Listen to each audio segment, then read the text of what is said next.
पर इस वंश का जो एक बड़ा राजा जिसको हम माने, वो यदि कोई हुआ है जिसके बारे में हम जानते हैं, तो वो राजा था बप्पा रावल। बप्पा रावल नाम करके कोई बंदा हुआ और ये इस वंश का एक बड़ा राजा है।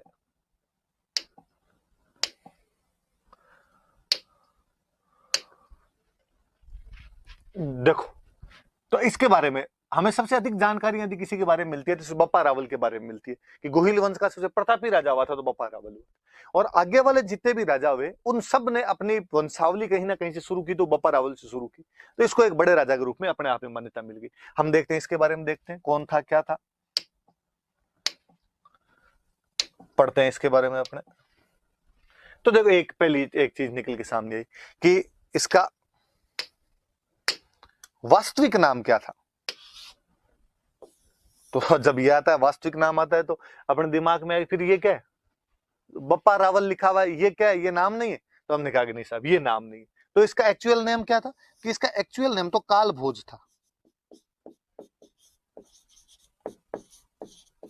काल भोज नाम था इसका।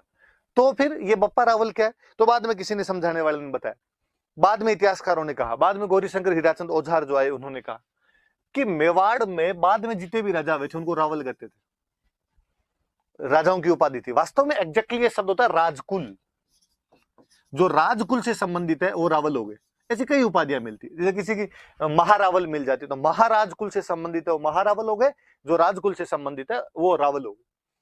बप्पा, बप्पा क्या मतलब हुआ का, ये एक नॉर्मल शब्द है। ये आप कहूं तो ये बापू है, ये बाप जो शब्द होता है उससे बना हुआ है, मतलब पिता के समान, पिता के तुल्य। और ये अपने गुजरात के टच करता हुआ जितना ही बॉर्डर है, यहाँ पर एक आपको देखने को मिलेगा कि अपने यहाँ पर जहां जो भी कोई आदरणीय व्यक्ति हो, सम्माननीय, कोई भी रेस्पेक्टेड कोई भी बंदा होता है, उसको बाप जी कहने की रस्मी होती है।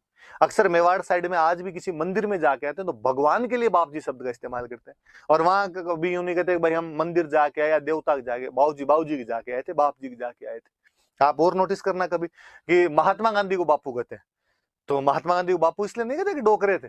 महात्मा गांधी को बापू कहने के पीछे भी ये लॉजिक यही है कि वो गुजराती थे और गुजरात के अंदर ऐसे बोला जाता है। मैं तो आपको रिसेंट बताऊं, रविंद्र जडेजा गुजरात का क्रिकेट प्लेयर है, वो कभी 5 विकेट ले, वो कभी 50 रन बनाए, उसके जो फेसबुक या ट्विटर पे गुजरातियों कमेंट पढ़ लेना और सब पे आएगा जियो बापू, बापू आज अच्छा खेले रहा। होने लगता है यार 31 साल में बापू नहीं बना दिया, थोड़ा जल्दी नहीं कर दिया इस बार आपने। पर वहां है ऐसी, वहां थ्योरी है कि वहां इनको बाप जी या बापू ही कहा जाता है। हम आगे और पढ़ेंगे कि मोतीलाल तेजावत उधर मेवाड़ साइड के बड़े नेता हुए, हम कहेंगे उनको बाबूजी कहा जाता है। तो वहां बापा, बाप, बापू ये सब शब्द इस्तेमाल किए जाते थे। तो किसी सम्माननीय आदमी के लिए ऐसा कहना शुरू कर दिया। राजा को, अब राजा से ज्यादा सम्माननीय कौन, राजा के लिए कहा ही जाता था। राजा अपने आप में भगवान का रूप है, तो कहा भाई जो राजा वो बाप जी, और राजा को रावल बोलते थे तो कहा बाप जी रावल है, बाप जी रावल है, बाप जी रावल है। तो यूं करते करते धीरे धीरे उन्होंने बप्पा रावल बना दिया, तो कहा उसका नाम तो कालभोज था। अब ये वाली छोरी भी कि इसके अंदर बप्पा रावल इसका नाम नहीं है, इसका नाम तो काल भोज था, बप्पा रावल इसकी उपाधि है, बप्पा इसकी उपाधि है, रावल राजा को कहते थे। अब इसमें भी खूब सारे लोगों ने अलग अलग कहा। जेम्स टोड जब हिस्ट्री लिख रहा था तो जेम्स टोड ने कहा भाई साहब ये शिलादित्य, इसकी उपाधि बप्पा है, शिलादित्य की उपाधि उन्होंने बप्पा बता दी। कवि राजा श्यामल दास जी, श्यामल दास जी का याद रखना, जेम्स टोड का तो आपने नाम सुना हुआ था, हमने कल वाली क्लास के अंदर भी पढ़ा था इनके बारे में। श्यामल दास जी अपने मेवाड़ के एक बहुत अच्छे हिस्टोरियन, कवि राजा श्यामल दास जी कहा जाता है। एक बहुत अच्छी बुक लिखी है इन्होंने, आगे आगे और जिक्र आएगा तो और बताऊंगा। वीर विनोद नाम की बुक है। अंग्रेजों के टाइम के अंदर, राजाओं के टाइम में जब अंग्रेज आ गए थे, राजाओं के साथ संधियां थी, उस टाइम में सज्जन सिंह, शंभू सिंह अपने मेवाड़ में राजा थे, उनके समकालीन ये श्यामल दास जी अच्छी किताब लिखी वीर विनोद, मेवाड़ की हिस्ट्री। और वीर विनोद के अंदर ये कहते हैं कि बप्पा नाम नहीं है, बप्पा एक टाइटल है। तो टाइटल किसका, तो इनका ये शिलादित्य का एक पोता हुआ महेंद्र, ये उसका टाइटल है। पर बाद में गौरीशंकर हीराचंद ओझा ने जब वास्तव में हिस्ट्री पर रिसर्च करना शुरू किया, रिसर्च करके हिस्ट्री लिखी, तो उन्होंने कहा नहीं, मेवाड़ में भई बाहट जीते हुए उनकी ख्यात देख लो, राज प्रशस्ति देख लो, नैणसी वाली ख्यात देख लो, उनके अंदर सब में एक नाम मिलता है कि बप्पा का जो बेटा था उसका नाम है खुमाण का। ठीक, फिर इससे क्या मिलेगा, फिर उनका इनका एक आठपुर से एक अभिलेख मिला है, और आठपुर वाले अभिलेख में लिखा है कि काल भोज के बेटे का नाम खुमाण है। इसका मतलब बप्पा के बेटे का नाम खुमान, काल भोज के बेटे का नाम खुमान। इसका मतलब बप्पा और काल भोज एक ही व्यक्ति है, और बप्पा और काल भोज एक ही व्यक्ति, तो वो यही है। और इसी का नाम बप्पा रावल है, इसी का नाम काल भोज है। तो याद रखना कि बप्पा रावल का एक और नाम था, दूसरा जो उसका नाम था वो नाम क्या था, काल भोज नाम था। कोई ये पूछे कि किसने ये कहा कि बप्पा एक नाम नहीं है, बप्पा एक उपाधि है, तो ये श्यामल दास जी ने कहा था सबसे पहले। श्यामल दास जी की लिखी हुई बात है। अपने आजकल तो शायद 10th या 12th वाली बुक के अंदर और दी हुई, तो सवाल पूछने की संभावना और बढ़ जाती है, तो ध्यान रख लेना। पर श्यामल दास जी ने ये उपाधि किसकी बता दी थी, वीर विनोद नाम किताब में ये उन्होंने महेंद्र की बता दी थी। टोड इससे पहले कह गया था कि ये जो उपाधि है ये सील नाम के राजा की,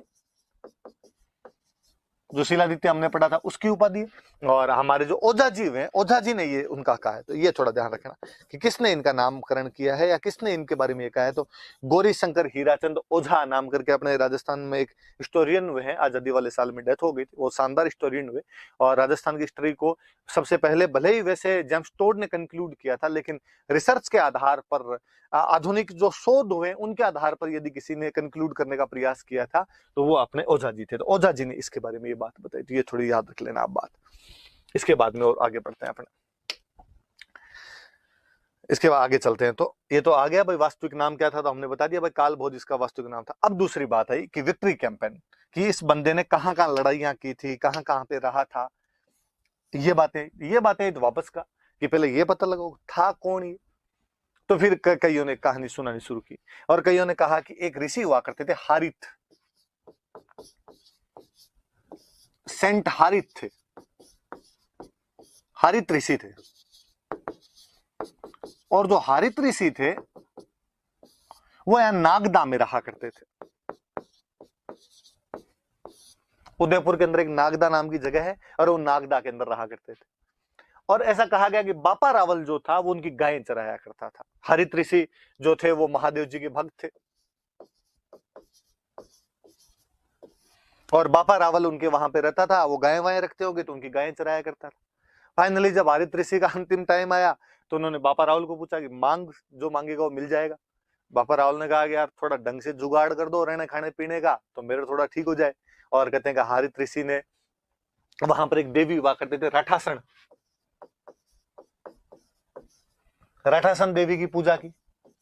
राठासन देवी राजी हुए, उनको कहा कि ये मेरा चेला है, इसको कुछ देना है ढंग की चीज, तो मैं देना चाहता हूँ इनको, मेवाड़ देना चाहता हूँ इसको।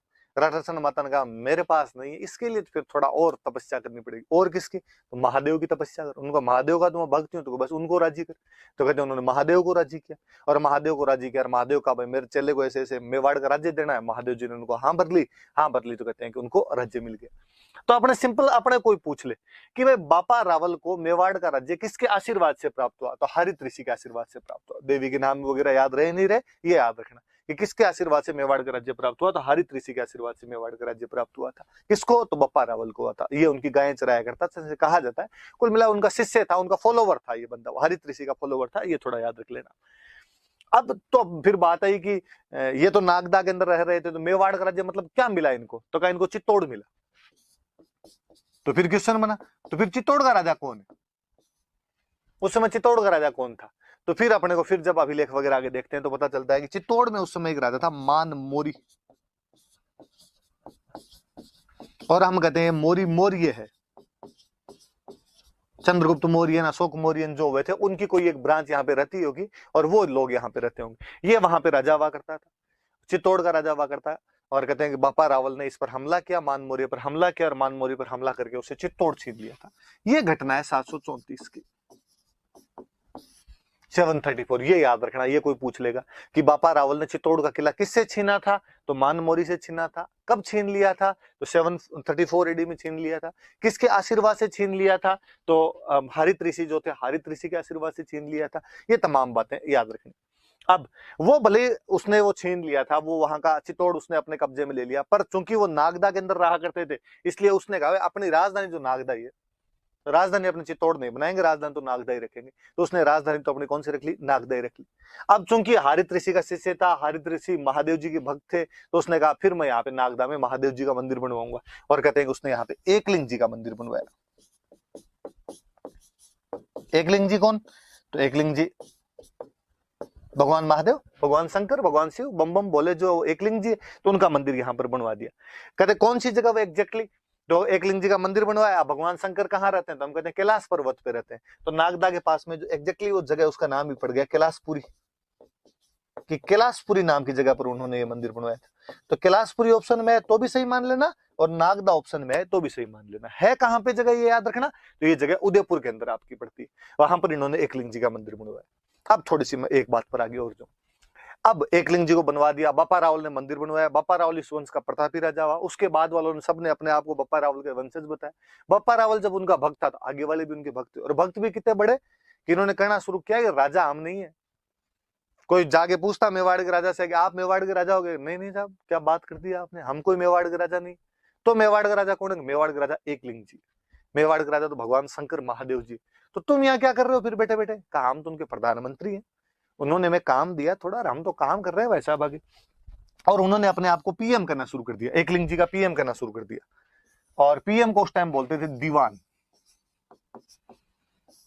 इसलिए ये याद रखना, कोई आपसे पूछेगा कि मेवाड़ के जो राजा थे उनको किसका दीवान माना जाता था, किसका प्रधानमंत्री माना जाता था, किसके नाम से शासन किया करते थे, तो एकलिंग जी के नाम से शासन किया करते थे। अब सुनो आगे बात यह है कि ये केवल मेवाड़ के राजाओं में नहीं था, ये भारत में तमाम जगह परंपरा थी। और अपने यहाँ पे कोई भी राजा खुद को राजा मानता ही नहीं था, और हमेशा ये कहता था कि मैं भगवान के नाम से शासन कर रहा हूं। जैसे जयपुर में जो राजा थे उनसे कोई पूछता कि तुम यहाँ के राजा? तो नहीं नहीं मैं राजा नहीं।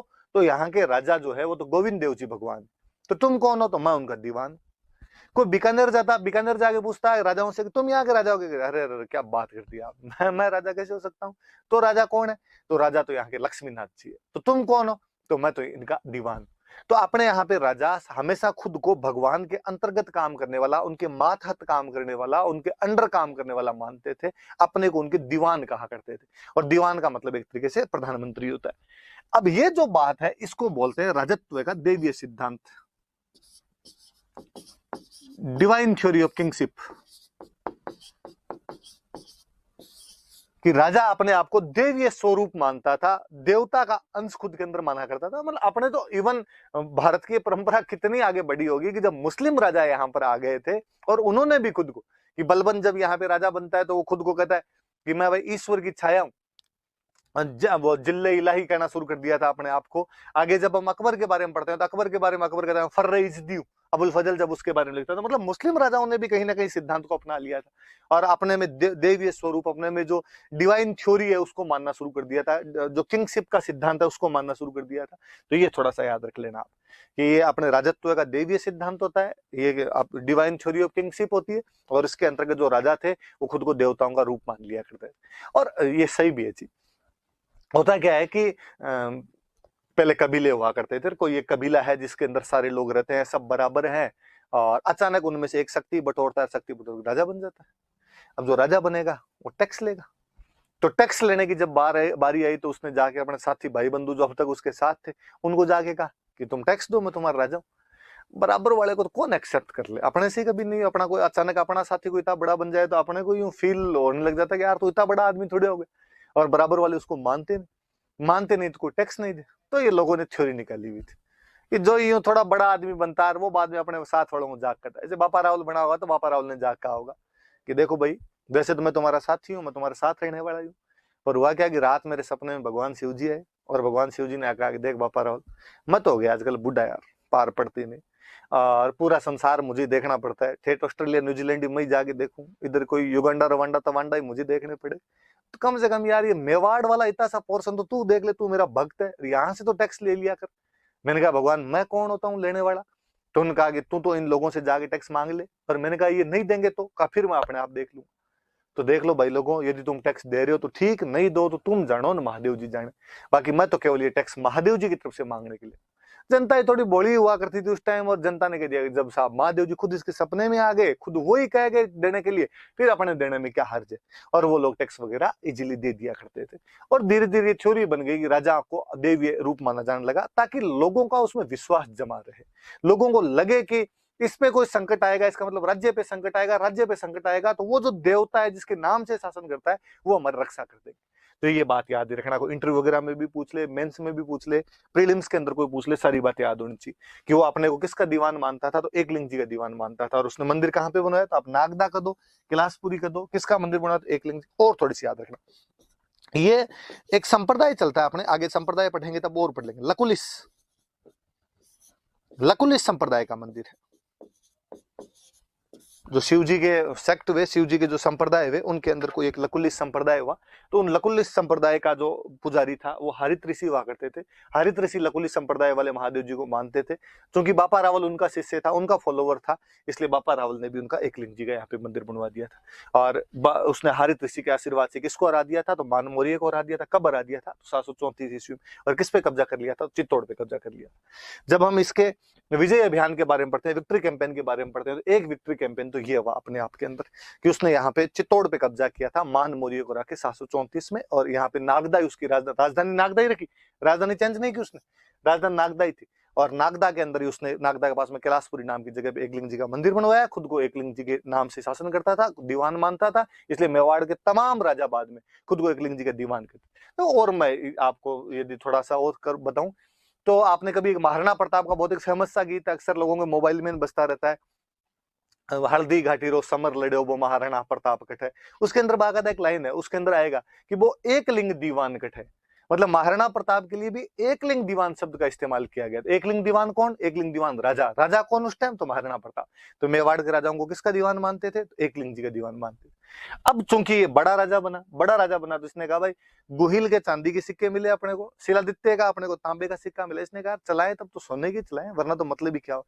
तो सबसे पहले सोने का सिक्का यदि किसी का मिलता है तो अपने को बापा रावल का मिलता है, गुहिल वालों, और इसका सोने का सिक्का प्राप्त हुआ। तो हम कहते हैं कि भाई कॉइनेज सिस्टम जो है, सोने के सिक्के यदि सबसे पहले चलाने शुरू किए तो बापा रावल ने चलाने शुरू किए थे। सिक्का मिला है और वो उसकी जब माप देखी गई तो 115 ग्रेन, गेहूं के जो दाने आते हैं तो उनके बराबर उनसे नापा जाता था। तो 115 ग्रेन का सोने का सिक्का मिला। तो कोई पूछे कि मेवाड़ में सबसे पहले सोने का सिक्का किसका मिला? तो बापा रावल का। वो सोने का सिक्का कितने का है? तो 115 ग्रेन का सोने का सिक्का मिला। तो ये बात भी अपने याद रखने वाली सी बात है बापा रावल के बारे में। और पढ़ते हैं, देखो जब हम विक्ट्री कैंपेन की बात करते हैं, मैं और बताता हूं आप। बापा रावल 734 हम पढ़ रहे हैं कि 734 में ये चित्तौड़ का राज्य छीन लेता है। ये वो टाइम है कि 712 ईस्वी में भारत पर मुस्लिमों का पहला सफल आक्रमण हुआ था। हालांकि उधर से अरबों ने अटैक बहुत पहले करने शुरू कर दिए थे, लेकिन यदि मुस्लिम भारत में पहली बार सफल हुए थे तो 712 के अंदर हुए थे। मोहम्मद बिन कासिम नाम का एक अरब कमांडर होता है और वो अपने सिंध पे कब्जा कर लेता है। तो एक बड़ी सोचने वाली सी बात है, आप कभी ध्यान भी देना कि 712 में मुस्लिमों ने भारत में पहली टेरिटरी पर अपना कब्जा कर लिया था। और वो टेरिटरी कौन सी? तो वो टेरिटरी सिंध है। सिंध पर कब्जा कर लिया। कब कर लिया? तो 712 में कब्जा कर लिया। पर हमें कोई पूछे, तीसरी क्लास से हम पढ़ते हैं कि मुस्लिमों का भारत पर कब्जा कब हुआ, तब हम कहते हैं साहब कब्जा हुआ उनका 1192 में, जब तराइन का सेकंड युद्ध हुआ था, सेकंड बैटल ऑफ टेरिन हुआ था मोहम्मद गोरी और पृथ्वीराज चौहान के बीच में। उसमें मोहम्मद गोरी जीत गया और जीतने के बाद में वो कुतुबुद्दीन ऐबक को यहाँ पे छोड़ के गया। कुतुबुद्दीन ऐबक यहाँ पर भारत में मुस्लिम शासन की नींव रखता है, वो यहाँ पे मुस्लिम शासन शुरू करता है। इसका मतलब पहली जीत है 712, पर दिल्ली को जीतने में 1192 में आ गया, 480 साल। तो आपको क्या लगता है कि 712 से लेकर 1192 के बीच में अन्य हमले नहीं हुए थे? हुए थे। हर दिन हमला हुआ है, हर समय हमलों के अंदर रहा होगा राजस्थान, भारत हमलों के अंदर रहा होगा। तो फिर ये बीच के जो 500 साल है इसके अंदर वो हमले रोके किसने? 7वीं क्लास के एनसीईआरटी में बहुत अच्छा चैप्टर है और उसके अंदर ये सेम लाइन लिखी हुई है जो मैं आपसे पूछ रहा हूं कि 712 ईस्वी में जब मोहम्मद बिन कासिम ने सिंध पर अधिकार करके भारत में मुस्लिम शासन की नींव रख दी थी, तो मुस्लिमों को अपना शासन पूर्णतः स्थापित करने में 1192 तक का समय लग गया, जब उत्तरायण के दूसरे युद्ध में पृथ्वीराज चौहान को हराकर मोहम्मद गोरी यहाँ पर शासन स्थापित करवाता है कुतुबुद्दीन ऐबक के माध्यम से। आखिर बीच के सालों में वो सफल क्यों नहीं हो पाए? वे कौन लोग थे जो बीच के सालों के अंदर राजस्थान की रक्षा कर रहे थे, भारत की रक्षा कर रहे थे? तो हम वापस देखेंगे कि सिंध से जब वो भारत की तरफ घुसने का प्रयास करेंगे तो उस किताब में बहुत अच्छी सी लाइन है कि वो राजस्थान पे कब्जा, वो भारत पर कब्जा नहीं कर पाए थे क्योंकि भारत का वह भूभाग जो अरबों के खिलाफ लड़ा था उसका नाम राजपुताना था। यहाँ के जो लोग थे वो अरबों के खिलाफ लड़े, इसलिए 500 सालों तक उन लोगों को यहाँ पर सफल नहीं होने दिया गया था। हम खूब सारे राजाओं के आगे नाम पढ़ेंगे, हम किसी मिहिर भोज प्रतिहार का नाम पढ़ेंगे, हम किसी पुलकेशिन का नाम पढ़ेंगे, हम किसी नागभट्ट और खुमान के नाम पढ़ेंगे, हम बापा रावल के नाम पढ़ेंगे। ये बीच के वो योद्धा है जिन्होंने 500 साल तक दीवार की भांति काम किया था। फाइनली लड़ते लड़ते लड़ते लड़ते कमजोर हो गए थे। उधर वो जो ज्वाला थी वो धधकी रही थी, वो रुकने का नाम नहीं ले रही थी, वो लगातार हमले कर रहे थे लोग, और उन हमलों में 1192 के अंदर सफल हो गए। उसके बाद उनका शासन स्थापित हो गया था। तो जब हम कहते हैं कि इन लोगों ने रोके थे, तब कहा जाता है कि बापा रावल के टाइम में अफगानिस्तान में एक जगह पड़ती है गजनी, और गजनी का कोई राजा था सलीम। गजनी का सलीम नाम का राजा था। सलीम ने अपनी सेना भेजी कि जाओ और भारत को जीत के आओ यहाँ पर। जब सलीम की सेना यहाँ पे आई तो बापा रावल ने भाई साहब उनको यहाँ से वापस मारना शुरू किया, और यहाँ से इनको भगाते भगाते वापस गजनी तक लेके गए। तो कोई पूछे कि मुस्लिम सेना को हराते हुए गजनी तक कौन चला गया था, तो बापा रावल ही चला गया था। वहां जाके सलीम को हटाता है, खुद के भांजे को वहां का राजा बनाता है। तो याद रखना, देखो अपने राजस्थान का एक राजा ठेठ अफगानिस्तान तक का एरिया जीत के आ गया था। और अपने जो क्योंदंतियां जनश्रुतियां जो फोकलोर है वो तो ये कहती है कि उसने आगे ईरान का इलाका, तुर्कमेनिस्तान का इलाका, खुरासान का इलाका, वो सारे इलाके भी उसने जीत लिए थे, और वहां पर उसने अपने अपने साम्राज्य स्थापित करवाए थे। वो बात तो हो नहीं है, पर ये अपने पास हिस्टोरिकल एविडेंस है कि गजनी तक गया था, गजनी के राजा सलीम को हटा देता है और वहां पर अपने भांजे को राजा बना देता है। और बड़ी जोरदार सी बात, अपने कहते हैं कि जब वो जा रहा था तो बीच के अंदर एक जगह पे रुका था, उसकी सेना कुछ दिन तक वहां पे पड़ी रही, कुछ दिन तक कैंप रहा, उसकी आर्मी का कैंप रहा। तो बाद में उस कैंप से आगे चला गया। पर अब चूंकि राजा को रावल बोलते थे, जब कैंप वहां पे पड़ा रहा तो अब सेना को कोई खाना पीना भी चाहिए, सेना को और चीजों की भी आवश्यकता होती है। तो आसपास में कोई दुकानें उकानें खुल गई, धीरे धीरे लोग वहां पे बसने लगे, तो वो गांव बन गया। पंजाबी भाषा में पाकिस्तान अफगानिस्तान की तरफ गया तो पाकिस्तान से होके गए, पाकिस्तान में पंजाब वाले इलाके से होके गए। पंजाबी भाषा में गांव को बोलते हैं पिंड। तो किसी ने कहा ये पिंड किसका, तो कहा ये पिंड वो जहां पे रावल रुका था। तो रावल दा पिंड, रावल दा पिंड, रावल दा पिंड करते करते रावलपिंडी हो गया। आज भी पाकिस्तान के अंदर एक शहर है रावलपिंडी, उस रावलपिंडी शहर का नाम अपने बप्पा रावल के नाम पर है। और आपको रावलपिंडी यूं याद नहीं है तो शोएब अख्तर याद, रावलपिंडी एक्सप्रेस ही कहा जाता था। तो अब याद रखना, इस बार शोएब अख्तर जब भी दिखे आपको टीवी पे, आप मन के अंदर सोचना इसका जो गांव है, इस गांव का नाम अपने बप्पा रावल के नाम पे पड़ा था, रावल दा पिंड, इसलिए उसका नाम क्या पड़ गया था, धीरे धीरे रावलपिंडी पड़ गया था। हराते हुए कहां तक चला गया था, तो गजनी तक चला गया था। अब अपने इतिहासकार वे मराठी इतिहासकार अपने एक सीवी वैद्य, चिंतामणि विनायक वैद्य नाम करके एक इतिहासकार हुए, और वो चिंतामणि विनायक वैद्य जो है वो कहते हैं, वो उन्होंने कहा कि फ्रांस में एक सेनापति हुआ था चार्ल्स मार्टेल। जिस प्रकार फ्रेंच कमांडर चार्ल्स मार्टेल ने यूरोप में सबसे पहले मुस्लिम सेनाओं को हराना शुरू किया था, कि उस समय मुस्लिम आर्मी दोनों तरफ, उधर इधर एशिया में भी लगातार बढ़ती जा रही थी, यूरोप में बढ़ती जा रही थी। तो एक तो समय था, पीक था, उमैयद खिलाफत जब हुआ करती थी, स्पेन तक का इलाका इन लोगों ने जीत लिया था। पर पहली डिफीट यदि किसी ने दी थी इनको, तो चार्ल्स मार्टेल ने दी थी। कि जिस प्रकार यूरोप में चार्ल्स मार्टेल ने इनको हराया था, उसी प्रकार भारत में यदि किसी ने हराना शुरू किया तो बप्पा रावल ने हराना शुरू किया। इसलिए बप्पा रावल की तुलना यदि किसी बंदे से की जाती है तो चार्ल्स मार्टेल से की जाती है। ये तुलनाएं कौन करता है, तो सीवी वैद्य नाम करके इतिहासकार में, चिंतामणि विनायक वैद्य नाम करके इतिहासकार है, उन्होंने ऐसी अपनी तुलनाएं की। और वो कहते हैं कि साहब बप्पा रावल का जो शौर्य था, उसका जो पराक्रम था, उसकी जो वेलर था, उसके आगे जो अरब आक्रमण था, उसका जो जवार भाटा, समुद्र में से जवार भाटा आता है, पानी को ऊपर नीचे कर देता है, जिस जनजीवन को अपने असामान्य कर दिया था अरबों ने, उसको चूर चूर करने वाला कोई आदमी था, उस ज्वार भाटे को दबाने वाला कोई बंदा था, तो वो बंदा कौन था, बप्पा रावल। तो इतना बड़ा योद्धा अपने हुआ है, तो अपने याद रखने वाली सी बात है। तो याद तो दो अभियान एक तरीके से जब हम विक्ट्री कैंपेन कर रहे हैं, एक तो चित्तौड़ जीतना मान मौर्य को हराकर, और एक आपकी गजनी जीतना सलीम को हटाकर अपने भांजे को राजा बना के ना रावलपिंडी का नामकरण करना। और सीवी वैद्य द्वारा उसकी तुलना किसके साथ में, चार्ल्स मार्टेल। चार्ल्स मार्टेल कौन है, एक फ्रेंच कमांडर है, जिसने जिस प्रकार बप्पा रावल ने अपने यहाँ पर हराया था, उसी प्रकार मुस्लिम आर्मी को यूरोप में कोई हराता तो कौन हराता है, चार्ल्स मार्टेल हराता है। चलो इसके बाद आगे बढ़ते हैं अपने, आगे अपने जाएं तो फिर लिखा, ये दोनों बातें मैंने बताई दी आपको। मैंने राजधानी की भी बात बता दी और मैंने मुद्रा प्रणाली की भी बात बता दी। मैंने बता दिया राजधानी उसने अपनी नागदाई रखी थी, मुद्रा प्रणाली मैंने बता ही दिया कि इसने सोने का सिक्का चलाया था, और सोने का सिक्का कितने ग्रेन का था, 115 ग्रेन का सोने का सिक्का था। ये थोड़ा सा याद रख लेना, ये बात कोई बताने वाली है नहीं। नागदा के निर्माण कार्य मैंने बता दिया। फिर आगे बढ़ते हैं, इससे आगे बढ़ते हैं। तो आगे लिखा हुआ है टाइटल्स, उपाधियां। जब भी कोई बड़ा राजा होगा तो अपने आप में उपाधियां ग्रहण करेगा। तीन उपाधियां मिलती है अपने को बड़ी बड़ी सी इसकी। एक उपाधि इसकी मिलती है हिंदू सूर्य,